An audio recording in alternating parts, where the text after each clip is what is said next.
लाल चंदन और लाल चूड़ी माँ को समर्पित करिए, प्रेम बढ़ेगा। बच्चा कभी आप जी से कम नहीं बोलेगा, प्रेम की भाषा निकलेगी।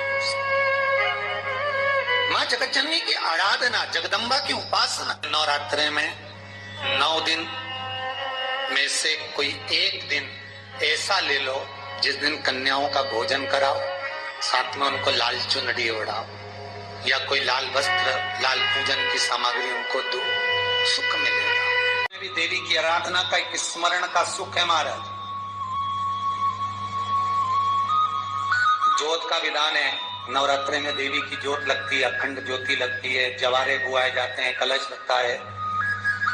ज्योत का भी विधान है, जिसके यहाँ दिया अखंड जलाया जाता है, अगर वो दिए की लो, दिए की बाती अगर दक्षिण दिशा की होती है तो उसके घर में साल भर में एक घात जरूर होती है।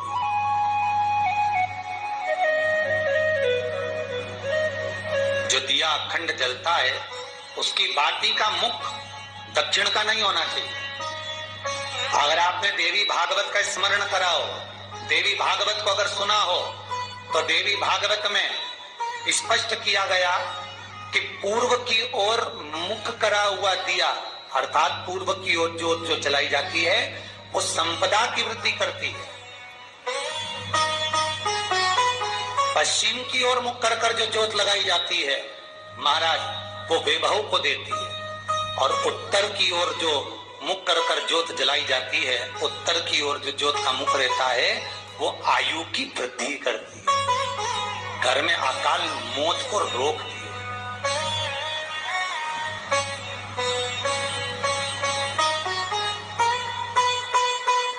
का जो भाव तत्व है उसको भी अच्छे से समझ लेना।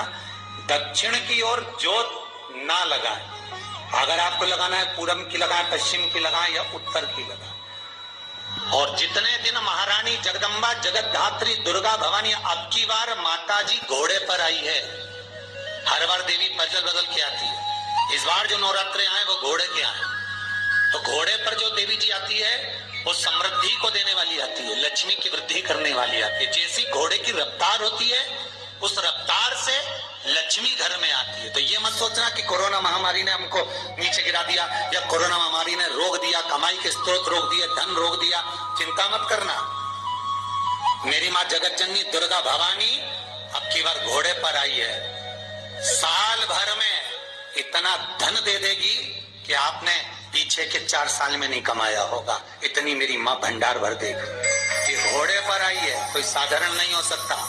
देवी भागवत में स्पष्ट किया गया, जब जगदम्बा मगर पर आती है उसका भाव अलग है, और जगदम्बा जब हाथी पर आती है उसका भाव अलग है, और जगदम्बा जब घोड़े पर आती है तो जगत को समृद्धिवान बना देती है, वैभव में कमी नहीं आती। अभी भले दुनिया के लोग अभी रोते हैं कि पैसा नहीं आ रहा, कोरोना महामारी ने सब तोड़ दिया, रोक दिया, पर चिंता ना करना। मेरी माँ अगर घोड़े पर आई है तो उसका सुख आपको जरूर मिलेगा। एक जरा सी मिट्टी की दुकान भी अगर आप खोल कर बैठेंगे तो चांदी और सोना के बराबर कमाएंगे, इतना धन देगी वो माँ। साधारण नहीं है मेरी माता। तात्विक सुख का आनंद देने वाली, लाभ तत्व प्रदान करने। और नवरात्रे में भी अगर आपकी कोई कामना है, आपकी अगर इच्छा है, आपका मन है, तो जगतजननी की आराधना करो। पति और पत्नी में अगर क्लेश है तो जगदम्बा के मंदिर में मक्खन चढ़ाओ, प्रेम बढ़ जाएगा। आपको लगता है कि पति कोई अन्य स्त्री से लगा हुआ है या परिवार टूट रहा है, तलाक तक पहुंच गया है, तो माता के मंदिर में आप ध्वजा लगवाइए, उस ध्वजा पर मक्खन लगाकर लगवाइए, आपको लाभ मिलेगा। महाराज, यदि आपको लगता है कि बच्चे बहुत ज्यादा अपशब्द बोल रहे हैं, मुंह चला रहे हैं और प्रेम नहीं रख रहे, तो माता के मंदिर में लाल पुष्प, लाल चंदन और लाल चूड़ी माँ को समर्पित करिए, प्रेम बढ़ेगा।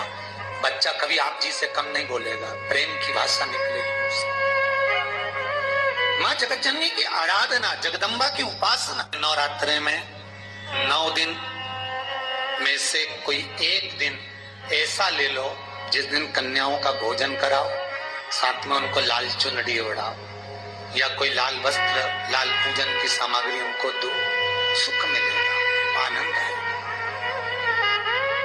सती कथा में कही थी कि नवरात्रे एकम से प्रारंभ नहीं होते, अमावस्या की रात्रि से प्रारंभ हो जाते, इसलिए उसको कहते हैं नवरात्रे।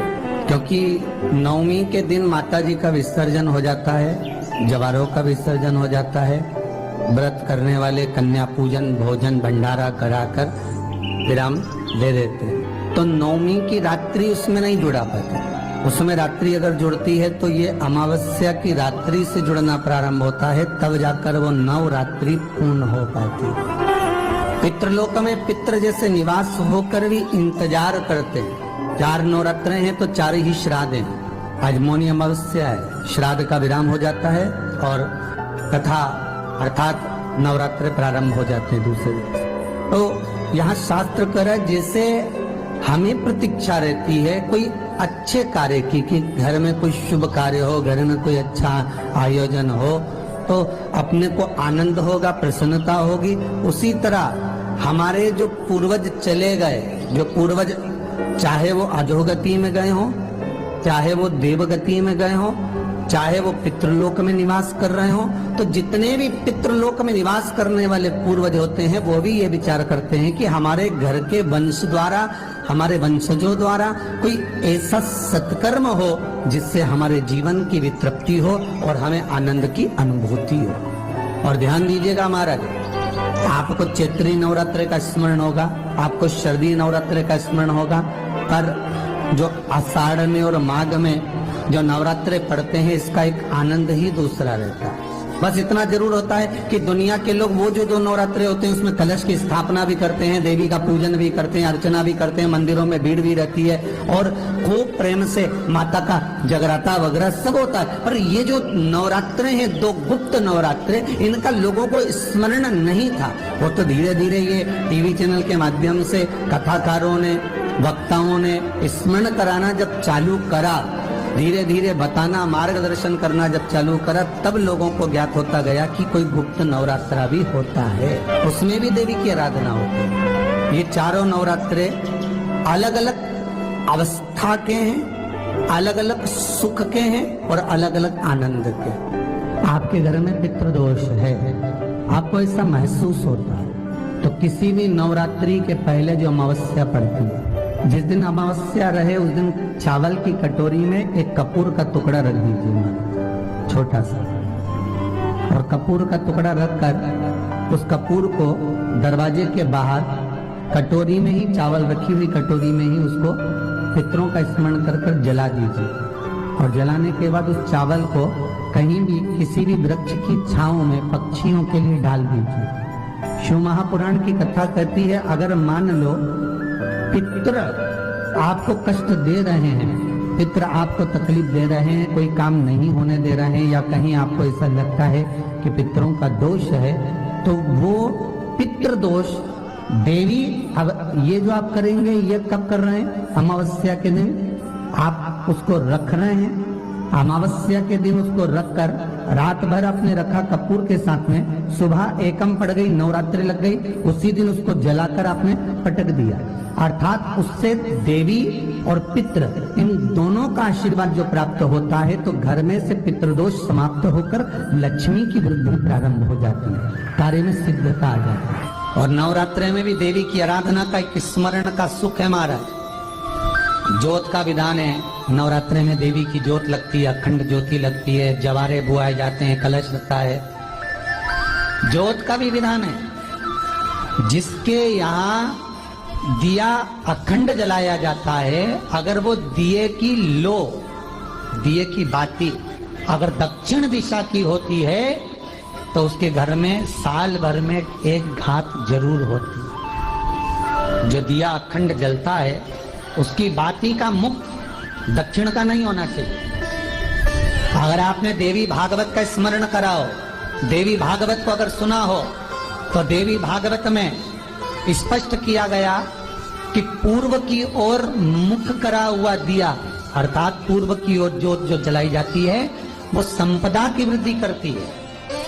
पश्चिम की ओर मुख कर कर जो ज्योत लगाई जाती है महाराज वो बेबहू को देती है, और उत्तर की ओर जो मुख कर कर ज्योत जलाई जाती है, उत्तर की ओर जो ज्योत का मुख रहता है वो आयु की वृद्धि करती है।